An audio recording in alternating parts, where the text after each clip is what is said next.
ஆயுதமேந்தி என்னோட இருக்கிறார்கள். ஆயுதமேந்தி போராடியவர்கள் உயிரை துச்சமாக மதித்த தெய்வம் அதற்கு மேல. ஆனால் வெட்கமாக இருக்கிறது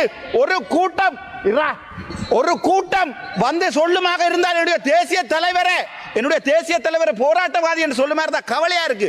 நீங்களும் ஒரு போராடின சமூகம், உங்களுடைய ஆயுதம் தூக்கின 1000 பேர் இருக்கிறீர்கள். வெட்கமா இல்லையா? சோறாடா சாப்பிடுறீங்க என்று கேட்கிற அளவுக்கு எங்களுடைய தமிழ் மக்கள் உங்களை வடக்கு மாநிலத்தில் பார்த்துக் கொள்வார்கள். நீங்கள் கடைசியாக சுடப்போவது ராமநாதன் அர்ச்சுனாவை. அது எனக்கு நன்றாகவே தெரியும். இன்றைக்கு கூட செக்யூரிட்டி ரிஸ்க் என்று சொல்லி அறிவித்திருக்கிறார்கள். எனக்கு அது பிரச்சனை இல்லை. ஆனால் மிகவும் கவலையா இருக்கு.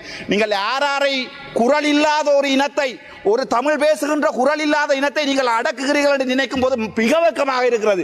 நாங்கள் இனவாதம் இல்லை என்று இந்த வரைக்கும் இதில் இருக்கிற எதிர்கட்சியில் இருக்கிற பாராளுமன்ற உறுப்பினர் தமிழனாக இருந்தாலும் சரி, முஸ்லீமா இருந்தாலும், நீங்கள் பால் குடித்து வளர்ந்த குழந்தையா இருந்தால், நாய்ப்பால் குடிக்காமல் உங்களுடைய அம்மாவினுடைய பாலை குடித்து வளர்ந்தவனாக இருந்தால், புத்தளத்திலே மக்கள் தினமும் அழுகிறார்கள், திருவோணமையிலே மக்கள் அழுகிறார்கள்.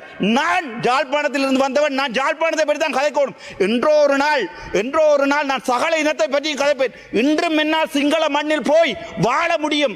ஆனால் உங்கள் ஒருவனால் வந்து வடக்கு மாநிலத்தில் வாழ முடியுமா? இயலாது. ஏனென்றால் நீங்கள் முழு இனவாதிகள். ஆயுதமேந்தி என்னோட இருக்கிறார்கள். ஆயுதமேந்தி போராடியவர்கள் உயிரை துச்சமாக மதித்த தெய்வம் அதற்கு மேல. ஆனால் வெட்கமாக இருக்கிறது. ஒரு கூட்டம் வந்து சொல்லுமாக இருந்தால் என்னுடைய தேசிய தலைவரை போராட்டவாதி என்று சொல்லுமா இருந்தா கவலையா இருக்கு.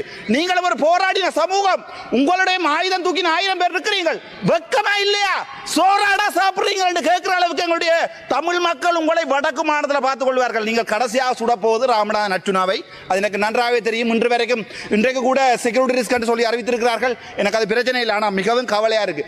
நீங்கள் யாரை குரல் இல்லாத ஒரு இனத்தை, ஒரு தமிழ் பேசுகின்ற குரல் இல்லாத இனத்தை நீங்கள் அடக்குகிறீர்கள் என்று நினைக்கும் போது மிக வெட்கமாக இருக்கிறது.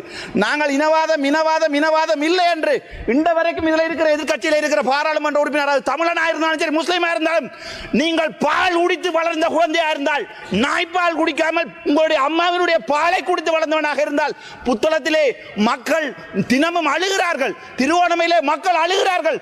நான் ஜாழ்ப்பாணத்தில் இருந்து வந்தவன், நான் ஜாழ்ப்பாணத்தை பற்றி தான் கதைக்கணும். என்றோ ஒரு நாள் நான் சகல இனத்தை பற்றி கதைப்பேன். இன்றும் என்னால் சிங்கள மண்ணில் போய் வாழ முடியும். ஆனால் உங்கள் ஒருவனால் வந்து வடக்கு மாநிலத்தில் வாழ முடியுமா? இயலாது. ஏனென்றால் நீங்கள் முழு இனவாதிகள்.